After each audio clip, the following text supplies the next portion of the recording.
बिस्मिल्लाहिर्रहमानिर्रहीम अस्सलामुअलैकुम नाज़रीन, मैं हूं आपका मेज़बान नादिर मज़हर और ये है मुल्तान में गाड़ियों की जो टैक्स पर कीमत बढ़ाएगी उसके बाद के हालात बनाम सरकार। नाज़रीन, आज हम बात करेंगे हुकूमत की तरफ से जो गाड़ियों पर खासतौर पर टैक्स है जो मकामी सतह पर तैयार होने वाली उसमें 17% से बढ़ाकर 25% कर दिए गए। इस हवाले से जो है क्या इसके इम्पैक्ट्स पड़ेंगे खासतौर पर इस कारोबार करने वालों के अफराद पर और जो ख़रीदार होंगे उन पर इसके क्या असर पड़ेंगे। आज हम मुल्तान में जो है एक शोरूम पर ही मौजूद हैं, यहाँ पर हम यहाँ के जो कारोबारी अफराद उनसे बात करेंगे कि इस हवाले से वो क्या कहते हैं, क्या टैक्सी से जो है कीमतें बढ़ेंगी या क्या जो है मार्केट के रुझान होंगे। हमारे साथ एक कारोबार करने वाले शख्स मौजूद हैं जो गाड़ियों का कारोबार भी करते हैं, मुल्तान में काफ़ी मशहूर हैं। इनसे बात करते हैं। सर अस्सलाम वालेकुम। वालेकुम सलाम। कैसे मिजाज हैं? अल्हम्दुलिल्लाह। सर, हुकूमत ने फिर एक टैक्स लगा दी है, 17% से बढ़ाकर 25 कर दी है। क्या समझते हैं इस टैक्स के क्या असरात होंगे? ज़ाहिर सी बात है कस्टमर थोड़ा सा स्लो हो जाएगा। जब वो स्लो हो जाएगा तो हमारी दुकानदारी पे भी असर पड़ेगा और जो सिचुएशन है वो टाइट हो जाएगी, उससे कस्टमर परेशान है। और हम ज़ाहिर सी बात है पहले से एक चीज़ अगर 1 रुपये की लेते थे तो अब हमें 1.5 रुपये की लेनी पड़ेगी। जब हम 1.5 रुपये की लेंगे तो हम 2.5 रुपये की बेचेंगे, तो वो कस्टमर को वो होगा, आम आवाम को फ़र्क पड़ेगा, हमें नहीं पड़ेगा उससे। सर, अगर थोड़ा बात करें 1400 सीसी गाड़ियों पर और 40 लाख से ज़ायद मालियत की गाड़ियों पर लगाया गया है, तो कीमतों में आप क्या देख रहे हैं, कितना डिफरेंस आएगा? उससे जो भी फ़र्क आएगा वो जब छोटी गाड़ी पे भी वो फ़र्क पड़ेगा। ज़रूरी नहीं कि वो बड़ी गाड़ियों पे पड़े, वो हर गाड़ी पे फ़र्क पड़ेगा, चाहे वो बड़ी 1400 से ऊपर है, चाहे वो नीचे वाली हैं। अब जो पहली गाड़ियाँ बिक रही थी बिल पर वो 26 लाख रुपए की है, अब वो 26.5 लाख रुपए की ऑटोमेटिकली हो गई है। क्यों? हम जेन्युइन कस्टमर दूर हो जाएगा हमसे और कोई इससे फ़र्क नहीं पड़ेगा, आवाम तंग होगी। जो नई गाड़ी आप खरीदेंगे, फॉर एग्जाम्पल कोई भी ब्रांड की है, उसकी कीमतों पर क्या असर पड़ेगा? ज़ाहिर सी बात है वो जब परसेंटेज आप कह रहे हैं कि वो जो 25% से वो बढ़ा के 40% कर दिया है, तो उससे फ़र्क अपने आप ही कैलकुलेट में हो जाएगा, उससे तो फ़र्क पड़ना ही पड़ना है। मतलब क्या समझते हैं ये टैक्सेस बढ़ाने से क्या जो हमारी मैशियत है वो ठीक हो जाएगी? मतलब हुकूमत के ये डिसीजन क्या समझते हैं? मैशियत अगर ठीक होती तो फिर बहुत साल 75 साल पहले ही हो जाती। ये तो कोई इनके अपने अच्छे इम्प्लीमेंट करने चाहिए ताकि जो आवाम दोस्त को मनसूबा बनाएं ताकि उससे ज़्यादा बेनिफिट लोगों को मिले। गाड़ियों का जिसके पास पैसे हैं वो परचेज़ तो कर सकता है, लेकिन हर चीज़ पे फ़र्क पड़ेगा, सिर्फ इस पे नहीं है, हर चीज़ पे फ़र्क पड़ेगा। मतलब ये कह सकते हैं कि जो इस तरह टैक्स लगाने से जो गाड़ी आम तबका एक रखने के ख्वाहिशमंद लोग हैं वो इससे महरूम हो जाएंगे। वो दूर हो जाएगा, वो थोड़ा सा और उसे टफ टाइम मिलेगा, जिससे उसे परचेजिंग पावर कम हो जाएगी उसकी। बस ये वाला फ़र्क तो रहना ही रहना। ठीक है। सर माशाल्लाह, आप काफ़ी अर्से से ये कारोबार कर रहे हैं गाड़ियों का। क्या समझते हैं कि अगर नई गाड़ियों पर टैक्स बढ़ाने से जो पुरानी गाड़ियों की जो डिमांड होती है या अगर कोई खरीदारी करने चाहे तो कौन सी नई गाड़ी ज़्यादा बेहतर रहेगी या जो पुरानी अगर वो उसके नहीं नहीं, देखिए जी, जिसके पास परचेजिंग पावर है वो तो नहीं लेगा, लेकिन मैंने पिछले 2-4 महीनों से रोड पर भी कोई अप्लाइड फॉर गाड़ी नहीं देखी। इसका मतलब है कस्टमर दूर होता जा रहा है, तो वो यूज़ गाड़ी में आएगा। उससे जब यूज़ गाड़ी में आएगा, जब हम परचेज महंगी करेंगे तो हम भी महंगी बेचेंगे।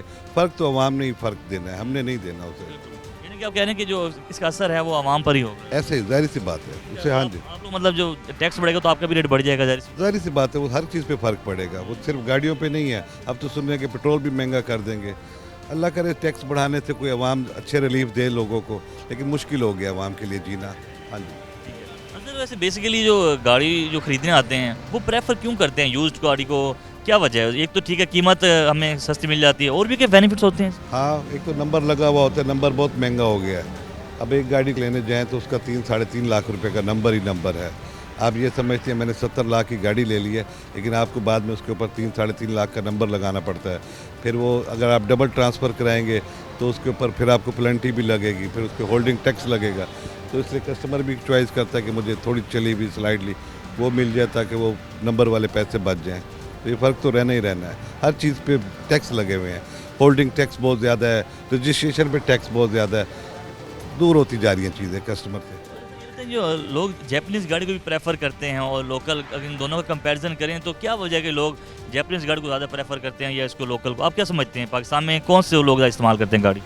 जैपनीज़ की एसेसरीज़ बहुत अच्छी हैं और जैपनीज़ की रोड ग्रिप भी है, लेकिन वो भी महंगी हो गई है डॉलर के ऊपर नीचे उतार चढ़ाव से। वो भी अब कस्टमर की पहुंच से दूर हो गई है। पहले एक गाड़ी आती थी 32 लाख रुपए की, अब वही वाली गाड़ी 38-40 लाख रुपए की पाकिस्तान में पहुंचती है। तो कस्टमर अब दोनों तरफ से महरूम है सवारी से, चाहे वो पाकिस्तानी है चाहे वो जैपनीज़ है। जैपनीज़ हम लोग ये कह के कि जी डॉलर बढ़ रहा है या नीचे आ रहा है, तो वो इससे वो बहुत दूर चली गई है जैपनीज़ गाड़ी, वो बहुत महंगी हो गई है। तो रहेगी पाकिस्तानी गाड़ी, उसकी क्वालिटी बस ऐसे ही है, बस ऐसे ही है, इसमें कोई वो नहीं। यानी कि आप कहते हैं कि जो टैक्सेस बढ़े हैं इसका जो बोझ है ये आवाम पर इजाफी बोझ डालती है। जाहिर सी बात है, ये अवाम नहीं भरना है, वो अल्लाह करे उसके सही इस्तेमाल हो जाए, लेकिन बहुत मुश्किल है इस हालात में कि हम लोग भी सर्वाइव कर पाएंगे। वो टैक्स अवाम नहीं देना है। बहुत शुक्रिया sir. Thank you so much, thank you. जैसा कि आपने देखा कि इन्होंने हमें एक तफसीलन बताया कि इस इनका जो क्या असर पड़ेगा टैक्स लगाने से। मजीद भी हम जाते हैं गाड़ियों के शोरूम पर, वहाँ पे जो मालकान है उनसे ही बात करते हैं, हमारे साथ रहिएगा। नाज़रीन, आज हम मुल्तान की मार्केट में मौजूद हैं और जो हुकूमत ने जो टैक्सेस बढ़ाए हैं गाड़ियों की कीमतों पर, उस हवाले से हम एक सर्वे कर रहे हैं। हमारे साथ एक साहब भी मौजूद है, उनसे बात करते हैं। अस्सलाम वालेकुम सर। वालेकुम सलाम। कैसे मिजाज हैं? अल्हम्दुलिल्लाह। हुकूमत ने एक दफ़ा फिर से जो है टैक्स 17 से बढ़ाकर 25 कर दिया। क्या समझते हैं इसका क्या इम्पैक्ट आएगा गाड़ियों का बिजनेस करने वालों को? इम्पैक्ट तो लाजमी आएगा, ज़ाहिरी बात है। यूज़ पे भी आएगा, नई पे तो डेफिनेटली हो गया है। तो हाँ, गवर्नमेंट कुछ भी कर सकती है, जब इनका दिल करता है टैक्सेस लगा देते हैं, मतलब कि रेट बढ़ा देते हैं। इनकी कोई स्ट्रेटजी नहीं है किसी भी हवाले से। गवर्नमेंट कोई ऐसी स्ट्रेटजी क्यों नहीं बनाती कि इनको एक प्लेटफॉर्म पे लाकर और इनसे ये कहें कि आप एक दिन में ही जो भी इनवाइसेस आपने इंक्रीज़ करनी है, डिक्रीज़ करनी है, तो उसको एक दिन में ही कर लिया जाए। तो ये सारी मार्केट ख़राब हो जाती है।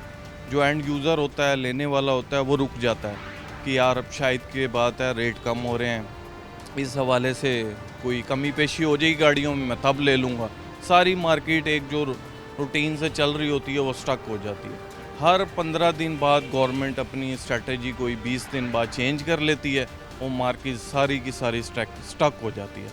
काइंडली गवर्नमेंट से ये रिक्वेस्ट है कि जो भी रेट बढ़ें कम अज़ कम उसके साथ ये मेंशन करवाया जाए टाइम पीरियड 6 मंथ के लिए हैं, ये 1 ईयर के लिए हैं। काइंडली ये ज़रूर मेंशन करें ताकि मार्केट अपनी रूटीन से चलती रहे। अच्छा, ये बताइए जो टैक्स बढ़ाया गया है इसका क्या इम्पैक्ट जो यूज़ गाड़ियाँ खरीदने वाले जो खरीदार हैं वो भी क्या ज़्यादा कीमत अदा करेंगे अब जो सेकेंड हैंड गाड़ी खरीदना चाहे कोई? जी डेफिनेटली वो भी कीमत ज़्यादा अदा करेंगे। जो रूटीन की चीज़ें हैं वो महंगी हो जाएंगी। नई पे तो इम्पैक्ट आएगा। तो यूज़ पे सबसे पहले आता है क्योंकि वो हाजिर स्टॉक होता है, तो यूज़ पे ज़्यादा आता है। क्योंकि नई पे इसलिए ज़रा लेट आता है क्योंकि वो 2 महीने बाद डिलीवरी है, किसी की 3 महीने बाद है।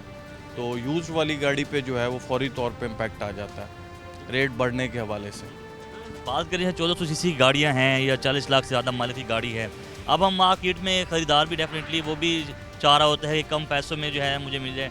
कितना फ़र्क आ जाए, कितने लाख अगर हम डिजिट में बात करेंगे इस टैक्स के बाद यूज़ गाड़ियों पे आएगा फ़र्क? यूज़ गाड़ी पे यही है, जैसे नई पे उन्होंने टैक्सेस बढ़ाए हैं, किसी पे 1 लाख बढ़ता है, किसी पे 70,000 बढ़ता है, उसी हवाले से यूज़ पे भी इम्पैक्ट आएगा।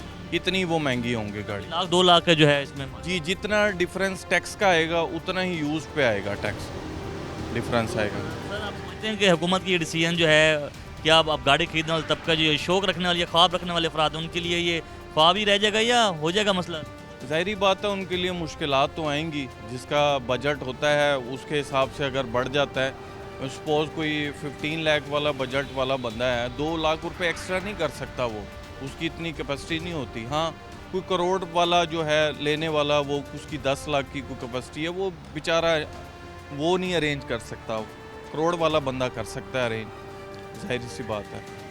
इसका जो ड्यूटी टैक्स होता है क्या ये इंपोर्टेड गाड़ियों पर भी लगता है या उसका क्या टैक्स की रेशो होती है? इंपोर्टेड गाड़ियों पे भी लगेगा, उसकी अलग पॉलिसी होती है इन लोग के लिए, लेकिन इम्पैक्ट उस पर भी आ जाता है क्योंकि अभी इन्होंने जो वो 90,000 रुपये उसके ऊपर बढ़ाए हैं। जो इम्पोर्टेड जापानी थी जो 35 की कॉस्ट कर रही थी, अब वो भी 37 के रेट में हो गया, उस पर भी इम्पैक्ट आ गया, ज़ाहिरी बात है।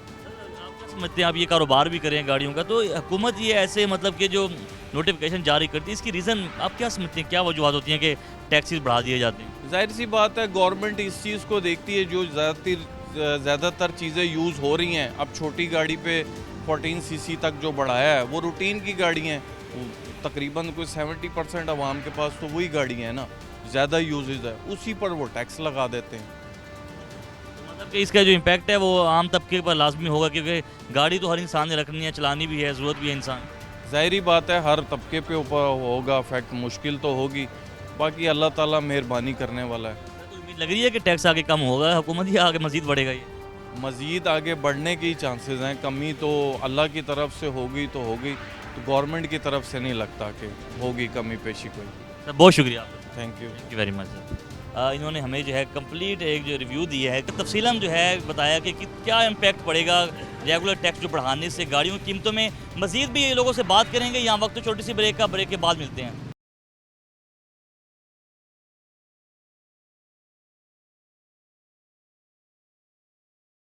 वेलकम बैक नाज़रीन। अब हम मौजूद हैं मुल्तान में ही एक इम्पोर्टेड गाड़ियों के जो कारोबार करने वाले अफराद हैं उनके यहाँ पे शोरूम पर हैं। उनसे बात करते हैं कि इस हवाले से जो मुल्तान में और ख़ास तौर पर पाकिस्तान में जो इम्पोर्टेड गाड़ियाँ हैं वो यहाँ तक कैसे पहुँचती हैं, उनके टैक्स के हवाले से, उनकी कीमतों के हवाले से और इस पूरा बिज़नेस के हवाले से जो है हम इनसे बात करेंगे। अस्सलाम वालेकुम सर, क्या हाल है? जी वालेकुम सलाम सर। आप शुरू से इम्पोर्टेड गाड़ियों का कारोबार कर रहे हैं? नहीं जी, पहले पाकिस्तानी गाड़ियों से हमने स्टार्ट किया था, लेकिन उसके बाद फिर हमने कस्टमर डिमांड को देखते हुए जो है वो इम्पोर्टेड गाड़ियों की तरफ स्विच किया है। और अब ये है कि हम मेजर काम जो हमारा है वो इम्पोर्टेड गाड़ियों का ही है, साथ थोड़ा बहुत लोकल यूज्ड गाड़ी को भी हम डील कर लेते हैं, लेकिन मेजर जो है वो यही है।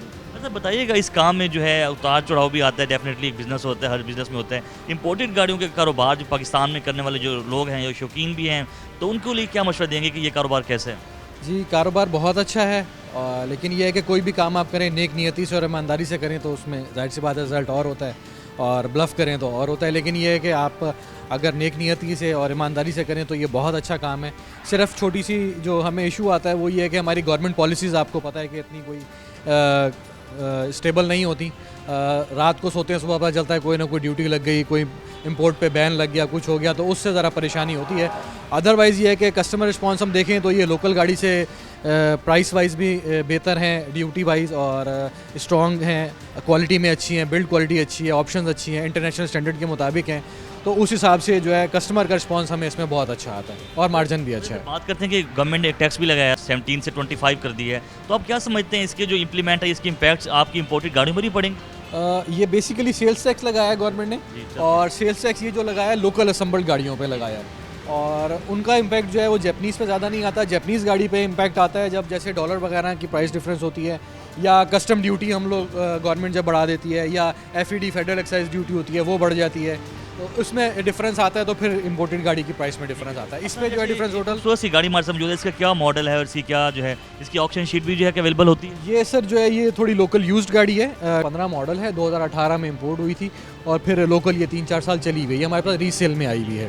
तो जब ये फ्रेश आई थी बिल्कुल ऑक्शन रिपोर्ट इसकी अवेलेबल होती है, और अब ये है कि यूज्ड हो गई है, लेकिन अभी भी कस्टमर जो है वो इसको वेरीफाई कराना चाहे तो अवेलेबल ऑनलाइन रिसोर्सेज हैं जिनसे ये वेरीफाई इसकी डिटेल सारी हो सकती है। आपके जो शोरूम पर मतलब तमाम इंपोर्टेड गाड़ियाँ भी मौजूद हैं और लोकल मकामी सतह की गाड़ियाँ भी? जी बिल्कुल अवेलेबल हैं। ये जैसे आप देख रहे हैं ये फ्रेश इंपोर्ट है, बिल्कुल आज आई है, तो इसकी ऑक्शन रिपोर्ट भी अवेलेबल है, इसके ऊपर लगी हुई भी है। यहाँ पे आप देख सकते हैं 5A ग्रेड की गाड़ी है ये, और Yaris GLED model 1000cc top of the line variant है। ऑक्शन रिपोर्ट इस पर तो मेंशन होती है, लेकिन जो हमारी मकामी सतह की गाड़ियाँ हैं उन पर जो क्या वजह होती है?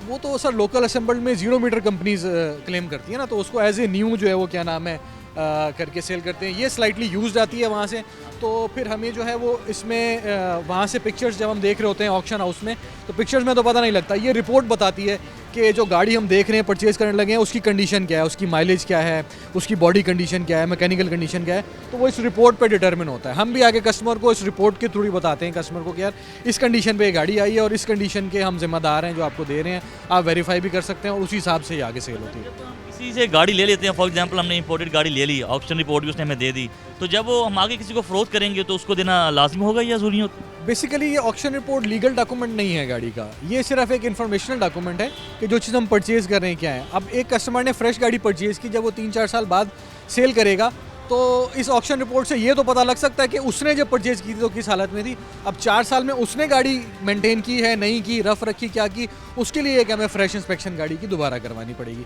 लेकिन ये चीज़ जो है ये ऑनलाइन डॉक्यूमेंट वेरीफाइबल होता है, वो आप कोई भी XYZ करना चाहे तो इसको वेरीफाई कर सकता है ऑनलाइन। आपके पास इंपोर्टेड तकरीबन तमाम गाड़ियाँ जो लग्जरी गाड़ियाँ रखने के शौकीन, तमाम गाड़ियाँ अवेलेबल हैं आपके पास? जी तकरीबन छोटी 650cc से लेके बड़ी गाड़ियाँ प्राडो ZX तक सारी चीज़ें अवेलेबल हैं। टैक्सी जो लगाए जाते हैं तो क्या इन पे भी लगती है कोई ड्यूटी वगैरह होती है? इसका कैसे तरीका होता है जब आप मतलब कि इंपोर्ट करवा रहे होते हैं, कस्टम्स भी सारा जो प्रोसेस होता है, ज़रा वो समझा दें हमारे नाज़रीन को। इसमें सर 3-4 मरहले होते हैं। बेसिकली स्टार्ट हम लेते हैं जापान से। जापान में ऑक्शन हाउसेज होते हैं जहाँ से गाड़ियाँ सेल होती हैं, जहाँ से जिसका मैंने आपको भी ऑक्शन रिपोर्ट का बताया, हम वो देख के गाड़ी परचेज़ करते हैं। फिर गाड़ी जापान से लोड होकर यहाँ आती है, उसका फ्रेट लगता है, और फिर जब यहाँ पोर्ट पे आ जाती है तो फिर इसकी जो ड्यूटी होती है, जो गवर्नमेंट ने जो है वो बताया हुआ है, सारा हमें एक लॉ दिया हुआ है, डिफ़ाइन किया हुआ है कि भाई इसके तहत ड्यूटी लगेगी, वो ड्यूटी हम पे करते हैं, इसके क्लियरिंग चार्जेस वगैरह पे करते हैं, पोर्ट से जब क्लियर होती है फिर ये गाड़ी हमारे पास यहाँ आती है, इसको डिस्प्ले करके हम सेल करते हैं। पाकिस्तान में वैसे मोस्टली देखें तो क्या अगर लोकल मेड गाड़ियाँ देखें, इनका कंपैरिजन करें तो ज़्यादा कौन से सार्फिन ये इम्पोर्टेड गाड़ियाँ जो है खरीदना लग जाते हैं? मेन जो हमारे पास आता है, एक तो जिसको क्वालिटी कॉन्शियस होता है, जिसको गाड़ी वैल्यू फॉर मनी चाहिए होती है कि यार गाड़ी में बैठें तो हमारी सेफ्टी हो, हमें लग्जरी हो, ड्राइव जो है वो अच्छी हो, गाड़ी की तंग ना करे, सस्पेंशन अच्छी हो। और मेनली आजकल जैसे आप देख रहे हैं पेट्रोल बहुत ज़्यादा महंगा है, तो हाइब्रिड गाड़ी और अच्छी फ्यूल एवरेज वाली गाड़ी जिस बंदे को चाहिए होती है, जैसे आपको पता है हमारे पाकिस्तान में मिडिल क्लास ज़्यादा है और वो बजट कॉन्शियस होते हैं, तो हाइब्रिड गाड़ी हमारे पास जो है वो ज़्यादा बिक रही है आजकल। पाकिस्तान ने अभी तक मेरे ख्याल से कोई हाइब्रिड गाड़ी लॉन्च नहीं की, क्या समझते हैं क्या वजह है इसकी? छोटे पैमाने पे तो कोई नहीं है, बड़ी तो 1500 सीसी लोकल कंपनीज ने लॉन्च की हैं, लेकिन वो आम बंदे की पहुंच से दूर हैं क्योंकि वो तकरीबन 1 करोड़ प्लस की गाड़ियाँ हैं। छोटे जैसे 6.5 सीसी हाइब्रिड यूनिट्स आ रहे हैं, जैसे आप ये देख रहे हैं ये गाड़ी खड़ी हुई है, तो ये हाइब्रिड यूनिट है, 6.5 सीसी, ये जापान से आया है। अब ये फ्यूल एवरेज यहाँ पे आपको लोकली 25 किलोमीटर प्लस देती है 1 लीटर में, जो कोई भी आपकी पाकिस्तानी लोकल मैन्युफैक्चर गाड़ी इसके करीब नहीं आती फ्यूल एवरेज में। ये सिर्फ जापान से ही आ रही है इम्पोर्टेड, और ये बजट फ्रेंडली भी है, तो कस्टमर जो है वो जैसे छोटी गाड़ी के कस्टमर ज़्यादातर वो फिर इन पे शिफ्ट हो रहे हैं। हमारे पास डिमांड इन गाड़ियों की ज़्यादा है। एयर बैग्स के वाले से बात करें तो एयर बैग इन तमाम गाड़ियों में मतलब के होते हैं? जी, जापानी गाड़ी जितनी भी आती है ना, इनका बेसिक फीचर्स इनमें air bag, ABS brake, power windows वगैरह, सस्पेंशन बहुत अच्छी, रोड ग्रिप बहुत अच्छी, ये चीज़ें इनमें जो है वो बाय डिफ़ॉल्ट होती ही हैं। हमारे पाकिस्तान में तो इतना इन चीज़ों को, रोड सेफ्टी को या कस्टमर सेफ्टी को नहीं देखा जाता, लेकिन बाहर के मुल्कों में इन चीज़ों को काफ़ी जो है वो प्रेफर किया जाता है और वहाँ के लॉज के मुताबिक ये चीज़ें मैंडेटरी हैं इन गाड़ियों के अंदर। इसके मेंटेनेंस के हवाले से स्पेयर पार्ट जब हमें कोई ख़रीदने होते हैं तो कोई दाना खासा कभी कुछ पार्ट्स का डैमेज हो तो फिर वो उसका क्या मरला होता है? सर पार्ट्स भी इसके लोकली अवेलेबल हैं, जो लोकल पार्ट्स की मार्केट्स हैं, जिसमें काफ़ी सारे जो हैं वो डीलर्स बैठे हैं पार्ट्स के। ऑब्वियसली उन्हें पता है कि इनकी मार्केट है, तो वो मंगवा लेते हैं ऑलरेडी, यहाँ पे लोकल इजीली अवेलेबल हो जाता है पार्ट। विजिट करें कि आपके पास कौन कौन सी गाड़ियाँ, कौन कौन से ब्रांड की जो है? ये मज़दा में और top of the line version है, हाइब्रिड में 2020 मॉडल है, फ्रेश इंपोर्ट है और पूरी ओरिजिनल गाड़ी 18,000 चली गई है। ये 5A ग्रेड में पूरी ओरिजिनल है और फ्रेश इंपोर्ट है, टोटल ओरिजिनल गाड़ी है। ठीक है सर, ये भी फ्रेश इंपोर्ट आई है, ये हाइब्रिड है। ठीक है, ये भी 5A ग्रेड में आई है, पूरी original age like brand new गाड़ी है। ये भी हाइब्रिड फुल ऑप्शन में है, इसमें क्रूज कंट्रोल, मल्टीमीडिया वगैरह, push start, hybrid technology, radar brakes, parking sensor, ये सारी ऑप्शन इसके अंदर मौजूद है। जैपनीज़ वर्जन है उसका, ठीक है, लेकिन ये हाइब्रिड में है। इसमें push start, multimedia steering, radar brakes, fuel average 25 plus की, ये सारी ऑप्शन इसके अंदर मौजूद। शीट जो है इसकी तमाम में अवेलेबल होती है? सब में अवेलेबल है। जैसे ये मैंने बताया 5A ग्रेड की है, ये टोटल जेन्युइन है। ये RA ग्रेड में है, इस पर मेंशन हुआ हुआ है कि इसके एक दरवाज़ा पेंट हुआ हुआ है, जापान से मेंशन हुआ हुआ है। ठीक हो गया। इस तरह ये आजकल ये नई आई है, जापान में बहुत ज़्यादा है, क्योंकि ये 6.5 सीसी वाहिद गाड़ी है जो ऊपर सनरूफ के साथ आ रही है, वरना छोटी गाड़ी में सनरूफ नहीं आता। इसमें इन्होंने लॉन्च किया है, आगे LED लाइट्स वगैरह, पार्किंग सेंसर, रेडार वगैरह, इसमें सारी चीज़ें मौजूद है। ये भी फ्रेश इंपोर्ट है, ये भी अवेलेबल है हमारे पास। इस तरह ये आप देख रहे हैं, ये बिल्कुल फ्रेश आई है होंडा की, ये N वैगन है, ये भी सर्विस हो रही है गाड़ी, ये पोर्ट से अभी फ्रेश आई है बिल्कुल। ये भी 20 मॉडल है। मतलब इसको मेंटेन करते हैं सब कुछ? डिटेलिंग वगैरह हम सारी खुद करते हैं और फिर इसको डिस्प्ले करते हैं इधर। मतलब जो खरीदार आपके पास आते हैं मोस्टली कौन सा इंडस्ट्रियलिस्ट लोग ही होते होंगे? डेफिनेटली इतनी इंपोर्टेड गाड़ियाँ कॉस्टली होती हैं। सर इतनी ज़्यादा कॉस्टली तो नहीं है, ये छोटी गाड़ियाँ जो है इनका बजट शुरू हो जाता है 3 मिलियन से लेके फिर 4 मिलियन तक जाती है इनकी रेंज जितनी है। एक आम तबका भी मतलब अफोर्ड कर सकता है, अगर अफोर्ड कर सकता है। और इसी रेंज में आप देखें ना, पाकिस्तानी गाड़ी जो आती है उसमें इन ये जो ऑप्शन और एक्सेसरीज मैंने आपको दिखाई है कुछ नहीं मिलता। तो कस्टमर जो है वो वैल्यू फॉर मनी को देखते हुए, इसमें ड्राइव बहुत अच्छी है, इनकी फ्यूल एवरेज बहुत अच्छी है, ऑप्शन एक्सेसरीज बहुत अच्छी हैं, तो इसको बहुत प्रेफर करता है कस्टमर को। कंपैरिजन करें हम लोकल मेड गाड़ी और इनका सीसी के हिसाब से, तो किस तरह से कंपैरिजन करते हैं? क्वालिटीज़ होती हैं पाकिस्तानी जापानीज़ कंपेयर कर लें तो उसकी मैकेनिकल जो चीज़ें एस्पेक्ट्स हैं उनमें बहुत डिफरेंस है। जैसे वो CVT गियर के साथ आती है, एनीसाइड टेक्नोलॉजी के साथ आती है जो इम्पोर्टेड आती है, उसकी सस्पेंशन में बहुत फ़र्क है, रोड ग्रिप में बहुत फ़र्क है, फ्यूल एवरेज उसकी जो है वो लोकल आल्टो से 4-5 किलोमीटर एक्स्ट्रा होती है, प्लस उसके ट्रांसमिशन में झटका नहीं होता, स्मूथ होती है। लोकल में जो है वो ये चीज़ें आपको इतनी नहीं, मेजर इतना कोई फ़र्क नहीं है, लेकिन के क्वालिटी और खूबसूरती वाइज सेम है, लेकिन क्वालिटी वाइज और परफॉर्मेंस वाइज जो है जापानीज़ गाड़ी पाकिस्तानी गाड़ी से बहुत बेहतर है। बहुत बहुत शुक्रिया। आज हमने इनसे बात की कि इंपोर्टेड गाड़ियों के जो स्ट्रक्चर के हवाले से, फीचर्स के हवाले से, और इनका कंपैरिजन भी करवाया कि ये जापानीज़ गाड़ी जो है लोग प्रेफर क्यों करते हैं। इस हवाले से उन्होंने डिटेल डिस्कशन भी की। मज़ीद भी जो है गाड़ियों के जो कारोबार करने वाले अफराद हैं हैं, उनसे बात करेंगे। यहाँ वक्त है छोटी सी ब्रेक का, ब्रेक के बाद मज़ीद लोगों से बात करते हैं, हमारे साथ रहिएगा।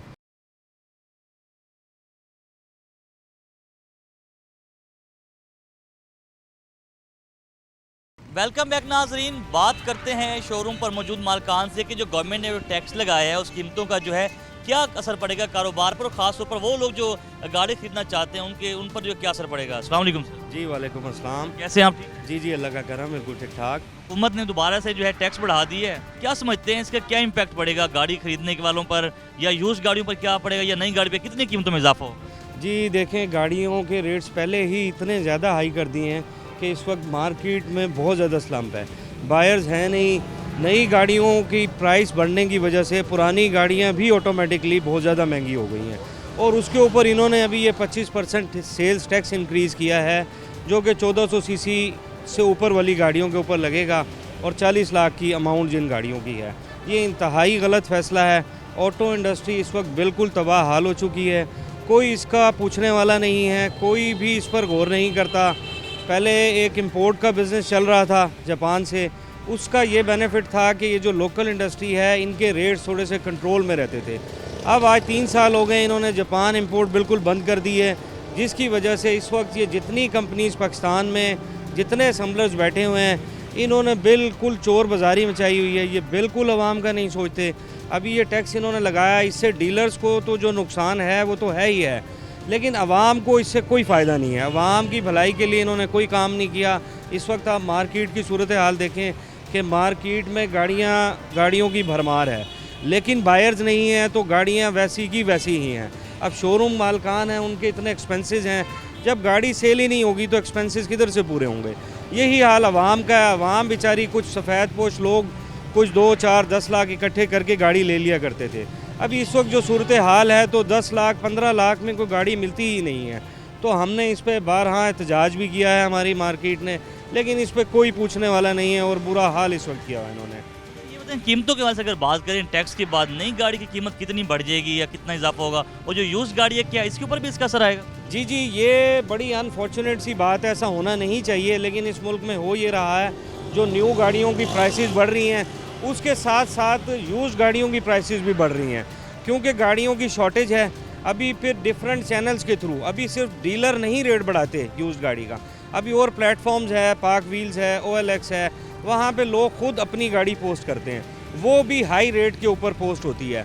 तो ये इम्पैक्ट 25% जो सेल्स टैक्स इन्होंने बढ़ाया है, इससे आप देखें, अब एक गाड़ी अगर 40 लाख रुपए की प्राइस है कम अज़ कम, जो इन्होंने एक क्राइटेरिया बनाया, उसका आप 25% खुद ही बना लेंगे, सेल्स टैक्स किधर जाके पड़ेगा। ये कम अज़ कम 7 से 8 लाख रुपया हर गाड़ी के ऊपर, 1400 सीसी से ऊपर वाली हर गाड़ी के ऊपर बढ़ेगा, और ये कम अमाउंट नहीं है 7-8 लाख रुपए।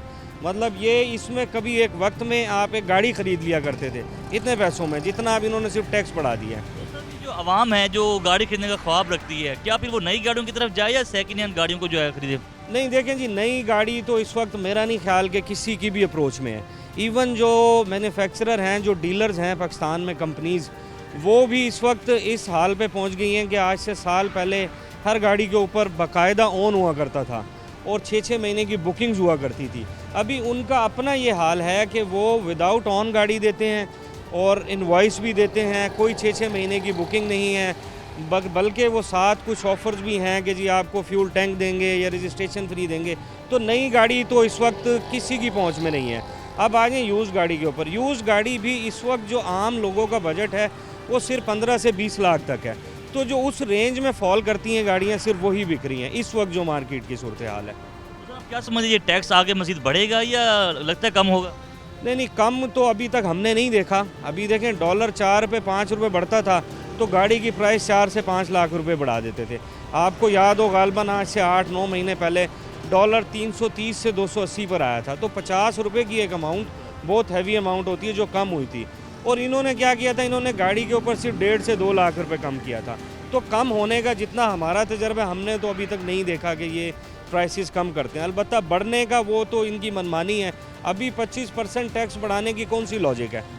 मतलब हमारी समझ से बाहर है कि इन्होंने किस तरीके कार से ये 25% टैक्स बढ़ाया है, जो कि इंतहाई लोगों के लिए मायूस कुन बात है और बहुत गलत बात है ये। अच्छा ये बताइएगा, आप इंपोर्टेड गाड़ियों का काम करते हैं या आपके पास लोकल गाड़ी भी है, और कौन कौन सी क्वालिटी की गाड़ी मौजूद है? अच्छा, हम लोग इम्पोर्टेड गाड़ियों का काम हमने तकरीबन 10-12 साल किया है। जैसे कि मैंने आपसे अर्ज़ की कि 2019 में एक ऐसा SRO लाया गया, ये जो आपका करंट डेफिसिट को कम करने के लिए, जो आपका इंपोर्ट बिल कम करने के लिए। अच्छी बात है, ठीक है, आप देखें मुल्क के लिए इंपोर्ट में पैसा जाता है बाहर, लेकिन आप ये देखें कि इंपोर्ट से कितने लोग जुड़े हुए थे, वो पैसा रुक गया है। अभी वो ना बाहर से गाड़ियाँ आ रही हैं, अब आती भी है जापान से। नॉर्मली हमारी इंपोर्ट गाड़ियों की जापान से ज़्यादा थी। तो इस वक्त मेरा ख्याल है कि पूरे पाकिस्तान में कोई 10 से 12% इम्पोर्टर रह गया जो अभी जापान से इंपोर्ट कर रहा है। तो फ़िलहाल लोकल गाड़ियों में ही ज़्यादा काम हो रहा है। तो क्या वजह है कि लोग लोकल गाड़ी को प्रेफर करते हैं, या जापानी गाड़ी जो खरीदते हैं वो कौन से अफराद तबका होता है जो इसको प्रेफर करता है, किस बुनियाद पर? नहीं, देखें जी, अगर गाड़ी की क्वालिटी पे जाएं तो वो तो लोगों ने कभी भी पाकिस्तानी गाड़ी को प्रेफर नहीं किया। लोगों ने जापानीज़ गाड़ी को बहुत ज़्यादा प्रेफर किया है, और 2020-21 तक जापानी गाड़ियाँ बहुत बिकती रही हैं। 2013 से लेकर 19-20 तक बहुत बिकी हैं। अब 19 में पॉलिसीज़ कोई ऐसी चेंज हो गई जिसमें कोई टैक्सेस इतने ज़्यादा हो गए। अभी अगर हम जापानी 660 गाड़ी इंपोर्ट करते हैं हम लोग खुद, कस्टमर को तो जिस प्राइस पे मिलेगी तो वो हमें इस वक्त तकरीबन 40 लाख प्लस में कॉस्ट करती है। ठीक है जी, अब कस्टमर को वो ऑब्वियसली 41-42 की मिलेगी। अब कस्टमर वो लेना तो चाहता है, क्योंकि वो पाकिस्तानी गाड़ी से हर लिहाज से बेहतर है, टेक्नोलॉजी के लिहाज से। लोग इलेक्ट्रिक पर आ रहे हैं, हाइब्रिड पर आ रहे हैं। तो इस वक्त जापानीज़ का ये मसला है कि लोगों को सिर्फ एक टेंशन है कि पार्ट्स की अवेलेबिलिटी, क्योंकि इंपोर्ट नहीं हो रही उस तरीके से, इसी तरह पार्ट्स की अवेलेबिलिटी भी कम है। तो इसीलिए लोग मजबूरन इस वक्त, लेकिन ज़रूरत तो है ना, हर बंदे की ज़रूरत है गाड़ी, फैमिली मैन को चाहिए होती है। तो उनके पास, हमारे पास चॉइस ही नहीं है। हमारे पास चॉइस ही ये है जो लोकल इस वक्त मार्केट में अवेलेबल है। मिडिल क्लास बंदा है, उसके लिए अफोर्डेबल भी है, इजी टू मतलब बाय करना, उसको कैरी करना, सब चीज़ें हैं ना। जी, कह सकते हैं आप। पाकिस्तानी का चलें, ये एक बेनिफिट है कि आपको 15-20 लाख में कोई ना कोई कुछ ना कुछ मिल जाता है, और उसकी मेंटेनेंस इजी है, मैकेनिक्स अवेलेबल हैं, पार्ट्स अवेलेबल है। ये फ़ायदा है पाकिस्तानी गाड़ियों का। आप जो कारोबार कर रहे हैं, आपके पास तकरीबन लोकल तमाम गाड़ी होती हैं, और इसमें आपसे बात खरीदार भी आते होंगे डेफिनेटली। तो क्या समझते हैं आज का रुझान क्या है, जो कस्टमर है वो क्या देखता है गाड़ी में? जी, कस्टमर, मैं आपको बताऊं, एक टाइम था कस्टमर बहुत सी चीज़ें देखा करता था। इंजन साइज़ देखता था, गाड़ी की कंडीशन देखता था। इस वक्त हमारे पास जो कस्टमर आता है वो सिर्फ यही देखता है कि यार मुझे 15 से 20 लाख में कुछ मिल जाए, कुछ सवारी मेरे घर के लिए हो जाए। अभी हमारे पास, लोगों के पास कोई चॉइस नहीं है। मतलब पहले लोगों की फरमाइशें होती थी, जी हमें तो इस कैटेगरी की कार चाहिए, क्योंकि बजट फ्रेंडली थी। यानी आप 6 साल पीछे चले जाएँ तो आपको पाकिस्तान की, आप कह लें कि जो सबसे मिनिमम बजट वाली गाड़ी है, वो इस वक्त उसके 3 वेरिएंट्स हैं। जो सबसे मिनिमम वेरिएंट है उसका वो 24 लाख रुपए का, जिसमें कुछ भी नहीं है। फिर ऑनवर्ड वो 30 लाख प्लस में जाती है गाड़ी।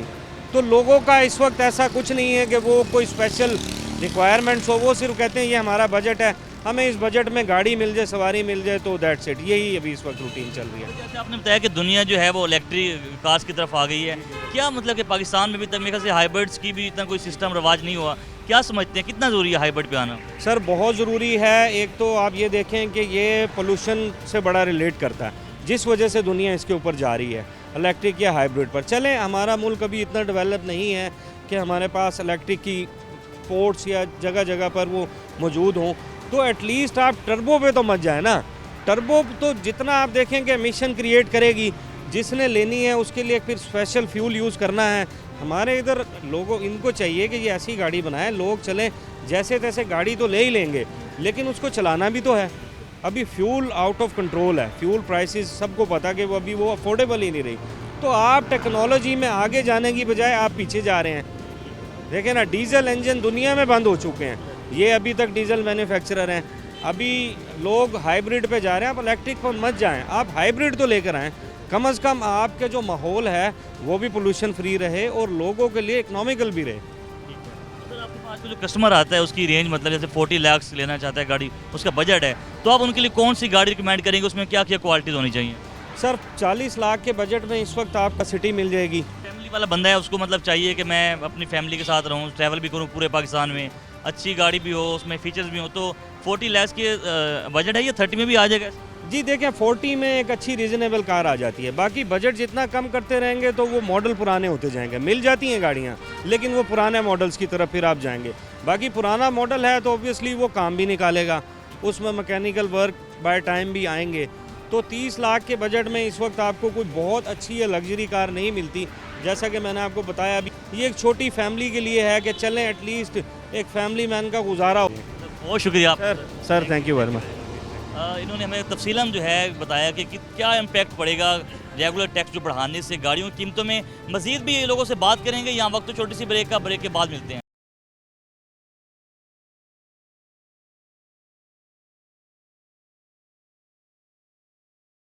वेलकम बैक नाज़रीन। मार्केट का तो हमने मुकम्मल तौर पर दौरा भी कर लिया और डीलर से बात भी कर ली। अब हम पहुंचे हैं मुल्तान में और ख़ास तौर पर एक मशहूर शख्सियत है, इसके अलावा जो है all Pakistan vice president motor car association Mumtaz Azhar Tipu sahab हमारे साथ मौजूद हैं। इनके अलावा ये मुल्तान में इस वक्त जो है चेयरमैन भी हैं, जो कार यूनियन है उसको भी चला रहे हैं। काफ़ी मतलब अपना जो है गहरी जो है वो दूरअंदेश भी हैं, सोच भी रखते हैं कि गाड़ियों की कीमतों के हवाले से ख़ास तौर पर जो पॉलिसियाँ बनाती है गवर्नमेंट, उस हवाले से इनसे बात करते हैं कि सर अस्सलाम वालेकुम सर। वालेकुम सलाम। कैसे मिजाज हैं? अल्हम्दुलिल्लाह, आपकी दुआ। आप माशाल्लाह पुराने कारोबार करने वाले हैं गाड़ियों का।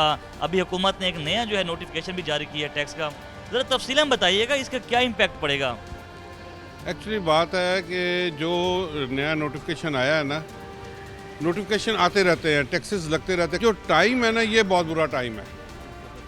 इसमें इस टाइम में आप बिल्कुल टैक्सेस अफोर्ड नहीं हो रहे बिजनेस में, ना बिजनेसमैन कर सक रहा है ना इंडस्ट्रीज कर रहा है। ठीक है, हम बहुत बुरी तरीके से इस इंडस्ट्री में फंसे हुए हैं। तो पिछले 2-3 साल से बिल्कुल काम नहीं हुआ। तो अब ये टैक्सेस तो अफोर्ड हो नहीं सकता। हमने पूरा मुतालबा किया। मैंने, हमारे सरपरस्त आला Pakistan Shahzada Salim sahab, chairman motor car union Tariq Karim sahab, इस तरह मुल्तान के अब्दुल कादर साहब, रमीज़ साहब, हसन जैदी साहब, हनी खान साहब, जैद मंजूर साहब, हम पूरी एक टीम प्राइम मिनिस्टर साहब से टाइम लेके शहजादा सलीम साहब की सरपरस्ती में उनको मिलेंगे और मियाँ शहबाज शरीफ साहब से रिक्वेस्ट करेंगे कि प्लीज़ ये टैक्सेस आप वापस ले लें। और मुझे पूरी उम्मीद है कि वाया हम जाएंगे बीबी मरियम नवाज़ के थ्रू और मियाँ शहबाज शरीफ साहब हमारी ज़रूर सुनेंगे। क्या समझते हैं सर, ये नोटिफिकेशन जारी किया है, सेल टैक्स लगा दिया गया है, असरात क्या पड़ेंगे? खास तौर पर जो ख़रीदारी में क्या असरात पड़ेंगे, नई गाड़ियों पे कितने कीमतें बढ़ेंगी, पुरानी पे कितने बढ़ेंगी, जरा तफसीलन बताइएगा। देखिए, कीमतें जो पाकिस्तान से कम कीमत की गाड़ी है वो 28 लाख रुपए की इस टाइम सुजुकी है। ठीक है, और वो भी अफोर्ड नहीं हो रही। जो कस्टमर के पास 12, जिसमें 2012 में गाड़ी ली थी ना, वो गाड़ी थी उसके बाद 18 लाख रुपए की, अब वो बेच रहा है, उसकी 25 लाख की बिक रही है। लेकिन वैसे ही नई गाड़ी आ रही है 52 लाख की, तो इसलिए वो बेचारा नई ले ही नहीं सके। 25-27 लाख रुपए आप कहाँ से निकालेंगे? लिहाजा आप उसी में 2 लाख डाल के और ले लेंगे या 2 लाख उसमें बचा लेंगे। अब नई गाड़ी का कंसेप्ट ख़त्म हो गया।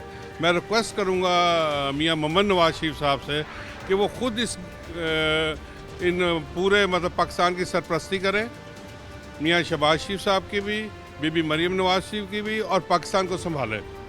अगर वो इंटरेस्ट लेंगे इस गवर्नमेंट को चलाने में तो वो हमें इस बुरहान से निकाल सकते हैं।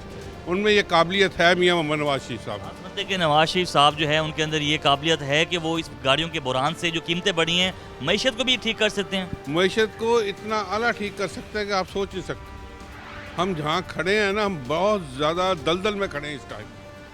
अब ये देख लें कि हम मतलब मेरा 5 फुट 8 इंच कद है, तो हम 4 फुट 5 इंच दलदल में। अगर मियाँ साहब सही तरह वैसे अपनी मतलब जैसे पहले फील्ड में आए थे पिछली दफ़ा गवर्नमेंट में, वैसे अगर आ जाए पूरी ताकत में और उनको ताकत दे दी जाए, रियासत उसे ताकत दे दे, तो इंशाल्लाह वो अगले 3 साल में पाकिस्तान को ऊपर ले जाए। शहबाज शरीफ साहब भी नवाज शरीफ साहब के भाई हैं, तो वो मतलब नहीं कर सकते थोड़ा सा? मियाँ शहबाज शरीफ साहब पंजाब की हद तक बहुत अच्छे एडमिनिस्ट्रेटर थे, पंजाब को उन्होंने बड़ा संभाला। लेकिन वफाक हमने देखा ये 15 महीने में वो नहीं संभाल सकते, उनका काम नहीं है। समझते हैं जो ख़रीदार है, ख़ास तौर पर जब ख़रीदार की बात करते हैं, उस पर कितना जो है गाड़ियों की कीमतों में इजाफा होगा? जो ख़रीदार है वो नई की तरफ जाएगा या फिर पुरानी गाड़ियों पर ही जो है अपना? वो बेचारा पुरानियों भी सफ़र करेगा, बल्कि जिसके पास जो गाड़ी है 15 लाख की, 20 लाख की, 25 लाख की, वो उसी पे लाख रुपए लगाएगा, अगले 2 साल चलाएगा। तो रजिस्ट्रेशन पे टैक्सेस इतने हो गए हैं प्रॉपर्टी पे टैक्सेस इतने हो गए हैं। अब आप थोड़े से प्रॉपर्टी की तरफ भी आ जाए तो उस पर इतने टैक्सेस है कि अगर ये प्रॉपर्टी को 1% पे कर देना, प्रॉपर्टी के टैक्सेस उठा लें तो सारा ब्लैक, एक्चुअली हमारा पाकिस्तान में ब्लैक मनी है। अगर ब्लैक मनी रोड पे या बिजनेस में आ जाएगी तो हमारा बहुत ऊपर चल जाएगा काम। सर आपका माशाल्लाह यूनियन के आप चेयरमैन भी हैं, मुल्तान में भी आप जितने भी मसाइल होते हैं, खासतौर पर कार यूनियन हो, मोटर, आप सबको संभालते हैं। अब ये जो आप क्या लहे अमल मतलब इख्तियार करेंगे कि कोई मंशूर है कि जो कि टैक्स लगा रही है हुकूमत? देखिए हम तो उनकी रिक्वेस्ट ही कर सकते हैं, लड़ तो सकते नहीं रियासत के साथ। हमने वोट भी उनको दिया और रिक्वेस्ट भी करेंगे कि अभी टैक्सेस ना लगाएं, 1 साल कोई टैक्सेस ना लगाएं। खुदारा खुदारा खुदारा मियाँ शहबाज शरीफ साहब 1 साल अभी किसी चीज़, इंडस्ट्री, शोरूम, गाड़ी, किसी चीज़ पे टैक्सेस ना निकालें। इसकी क्या वजह है? अगर इंडस्ट्री मतलब कि एक फ़ायदा होगा अगर टैक्स ज़्यादा लगेगी, क्या समझते हैं? इंडस्ट्री बंद पड़ी है सारी हमारी। अगर गाड़ियों की इंडस्ट्री, आप टोयोटा ले लें, 100 गाड़ी बनाती थी और 10 बना रही, 10 भी उसकी नहीं बिक रही। 10-10, 15-15 लाख फॉर्चूनर पे ऑन था, 6 लाख, 8 लाख, 10 लाख कम कीमत में बिक रहा है। ये जापानी गाड़ी 10 साल पुरानी खोल दे, मैं 12 लाख रुपए की गाड़ी दूंगा 660 सीसी कस्टमर को। यहाँ पे 10 साल पुरानी गाड़ी खोल दें मियाँ शहबाज शरीफ साहब, जापान से आने दें, इंपोर्ट की इजाज़त दे दें, हम देंगे। ये कहते हैं जी अब बाहर पैसा चल जाता है, यार अभी भी तो बाहर ही पैसा जा रहा है ना।